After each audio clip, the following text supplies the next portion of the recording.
میرے نبی نے جوانوں کی زندگی بدل دینے والا ایک خوبصورت سا جملہ ارشاد فرمایا ہے، جس جملے نے، جس فرمان نے لاکھوں کروڑوں گنہگار نوجوانوں کو توبہ کرنے پر مجبور کر دیا، جس جملے نے، جس ارشاد نے لاکھوں کروڑوں نوجوانوں کو اللہ کا محبوب بنا دیا۔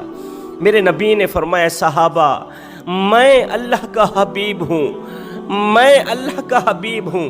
پھر فرمایا، جو جوان جوانی میں توبہ کرتا ہے وہ بھی اللہ کا حبیب بن جاتا ہے۔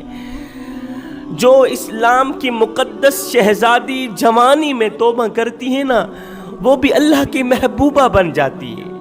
جوانوں آؤ نا، تم بھی اللہ کے حبیب بن جاؤ۔ اے اسلام کی مقدس شہزادیوں، لڑکیوں، آ جاؤ آ جاؤ، تم بھی اللہ کی محبوبہ بن جاؤ۔ جب تم اپنی ساری زندگی مالک کے نام کر دو گے نا، تو پھر وہ ساری کائنات تمہارے نام کر دے گا۔ یہاں پر میں تمہیں ایک عبرت ناک واقعہ سنانے جا رہا ہوں۔ اس واقعہ نے بھی لاکھوں نوجوانوں کی زندگی بدل ڈالی، توبہ کرنے پر مجبور کر دیا۔ وہ واقعہ کچھ یوں ہے، ایک فقیر تھا جس کے دل کا تعلق اللہ کی ذات کے ساتھ جڑا ہوا تھا، اللہ والا تھا، دنیا سے بے رغبت تھا، دنیا سے بے خبر ہو کر اللہ کی عبادت میں مشغول رہتا تھا۔ اسے دنیا والوں کا کوئی پتہ نہیں تھا، دن کو بھی عبادت کرتا، پوری پوری رات عبادت میں مصروف رہتا۔ ایک دن یہ اللہ والا ہجرت کر کے کہیں جا رہا تھا، کہیں لمبے سفر کو جا رہا تھا۔ جاتے جاتے اس کا گزر ایک بہت بڑے قبرستان سے ہوا۔ ہاتھ میں تسبیح ہے، زبان پر اللہ اللہ کا ورد جاری ہے، اللہ کا ذکر جاری ہے۔ یہ اللہ والا ایک بہت بڑے قبرستان سے گزرا۔ اچانک اس کی نظر دو ایسی قبروں پر پڑی، اس کی نظر دو ایسی قبروں پر پڑی جو قبریں دوسری قبروں سے الگ تھلگ نظر آ رہی تھی، دوسری قبروں سے منفرد نظر آ رہی تھی۔ یہ اللہ والا فقیر ان دونوں قبروں کے قریب گیا، ایک قبر کی مٹی اٹھائی، وہ مٹی سونگھنے کے لیے جب ناک پر لگائی تو جان میں جان آ گئی۔ کیا سونگھتے ہیں، کیا محسوس کرتے ہیں کہ قبر کی مٹی سے کستوری کی خوشبو آ رہی ہے۔ ایسے لگتا ہے جیسے قبر کے اوپر پڑی مٹی یہ مٹی نہیں ہے، یہ تو ساری کی ساری کستوری ہے۔ ایسے محسوس ہوتا ہے جیسے قبر جنت کے باغوں میں سے باغ بنی پڑی ہو۔ ایسے لگتا ہے جیسے جنت کی تمام کھڑکیاں قبر کی طرف کھول دی گئیں۔ افسوس کی بات یہ تھی، ساتھ میں ہی دوسری قبر تھی۔ اس قبر کی جب مٹی اٹھائی، وہ مٹی سونگھنے کے لیے جب ناک کے قریب لگائی تو ایک دم نیچے پھینک دی کہ اس مٹی کے اندر سے حرام کی بدبو آ رہی تھی۔ دونوں جڑوی قبریں ہیں، ایک قبر سے کستوری کی خوشبو آ رہی ہے۔ اس بزرگ اللہ والے نے ان قبروں کے اوپر پتھر دیکھے، پتھر کے اوپر مرنے والوں کے نام بھی پڑھے، ان کا جگہ پتہ بھی پڑھا۔ ایک دم اللہ والے نے اپنے سفر کا رخ تبدیل کر دیا۔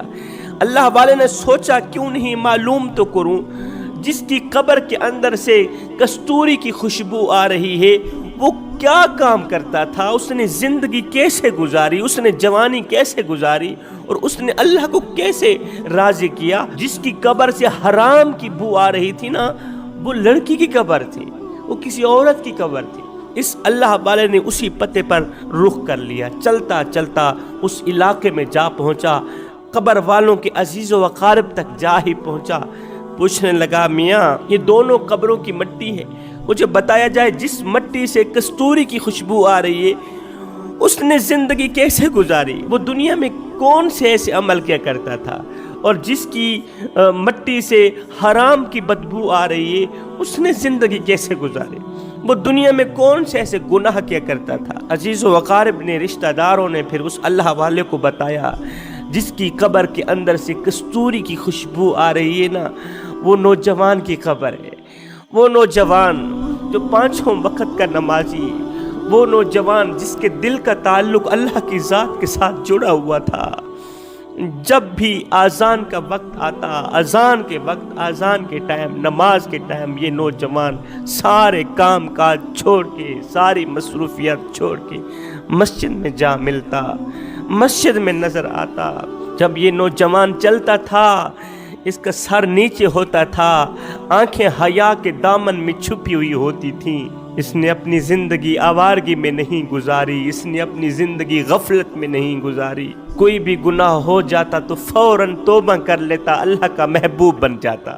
یہ بڑے ہی اچھے اخلاق والا تھا۔ اب دوسری قبر کی مٹی کی طرف اشارہ کرتے ہوئے اس اللہ والے نے پوچھا کہ یہ قبر کس کی ہے؟ عزیز و اقارب نے کہا یہ ایک گنہگار عورت کی قبر ہے، یہ بدکار عورت کی قبر کی مٹی ہے، اس لیے اس کے اندر سے حرام کی بو آ رہی ہے۔ حرام کی بو کبھی نہ آتی اگر یہ عورت چند گناہ نہ کرتی۔ کون سے گناہ کرتی تھی؟ اس نے اپنی زندگی کیسے گزاری؟ لوگوں نے کہا یہ شادی شدہ عورت تھی، اس کا شوہر جب امیر تھا ہزاروں نعمتوں کی بارشیں برساتا تھا، اس کا شوہر جب پیسوں والا تھا، جب صحت مند تھا، اس نے اپنی بیوی کی ہر ایک خواہش پوری کی۔ لیکن اللہ کا کرنا ایسا ہوا کہ اس کا شوہر بیمار ہو گیا، اس قدر بیمار ہوا کہ چلنے کے قابل بھی نہ رہا۔ اس عورت نے کیا کیا؟ بجائے ساتھ دینے کے شوہر کو تنہا اکیلا چھوڑ کے شہر میں جا ڈیرے لگائے، غیر محرم مردوں سے ملتی، بغیر نکاح کے، بغیر شادی کی ان سے گناہ کرتی، زنا کرتی۔ اس عورت کا معیار اچھا نہیں تھا، کردار اچھا نہیں تھا، اس کی بد اخلاقی کی وجہ سے محلے میں رہنے والی عورتیں پریشان رہتی تھیں۔ میرے نبی سے پوچھا گیا یا رسول اللہ، ایک عورت ہے، نماز بھی پڑھتی ہے، قرآن بھی پڑھتی ہے، تہجد بھی پڑھتی ہے، لیکن وہ زبان کے ذریعے، بد اخلاقی کے ذریعے محلے میں رہنے والی دیگر عورتوں کو تکلیف دیتی ہے۔ میرے نبی نے فرمایا وہ جہنمی عورت ہے، وہ جہنمی عورت ہے۔ پھر پوچھا گیا یا رسول اللہ، ایک عورت ہے، نماز بھی نہیں پڑھتی، قرآن بھی نہیں پڑھتی، تہجد بھی نہیں پڑھتی، لیکن اس کی زبان میں اتنی مٹھاس ہے، اس کا اخلاق اس قدر اچھا ہے کہ دیگر عورتیں اس پر بہت ہی زیادہ خوش ہیں۔ میرے نبی نے فرمایا اس پر اللہ راضی ہو، اس پر اللہ راضی ہو، وہ یہ اخلاق اپناتی رہے، دیگر عورتوں کو خوش کرتی رہے۔ ایک دن آئے گا یہی اخلاق اسے نمازی بنا دے گا، اسے تہجد گزار بنا دے گا۔ عزیز و اقارب نے کہا اے اللہ والے، اس عورت کا اخلاق اچھا نہیں تھا، اس کا کریکٹر اچھا نہیں تھا، اس کا کردار اچھا نہیں تھا۔ شوہر کو تنہا گھر میں اکیلا چھوڑ کر غیروں میں جا ڈیرے لگائے، غیر محرم مرد کو خلوت میں مل رہی تھی، اس کی خواہش پوری کرانے کے لیے، تھوڑی دیر کی لطف لینے کے لیے۔ اسے نہیں معلوم تھا کہ گناہ کے دوران بھی موت کا فرشتہ آ جاتا ہے، اسے پتہ نہیں تھا۔ گناہ کرتے کرتے ہی اس کی روح نکل گئی، گناہ کرتے کرتے روح نکل گئی۔ آج قبر کی مٹی سے حرام کی بو آ رہی ہے۔ وہ نوجوان جس نے اپنی زندگی آوارگی میں نہیں گزاری، جس نے اپنی جوانی آوارگی میں نہیں گزاری، غفلت میں نہیں گزاری، اس نے اپنی جوانی مسجد میں گزاری، اپنی زندگی دین کی راہ میں گزاری، آج اس کی قبر کے اندر سے کستوری کی خوشبو آ رہی۔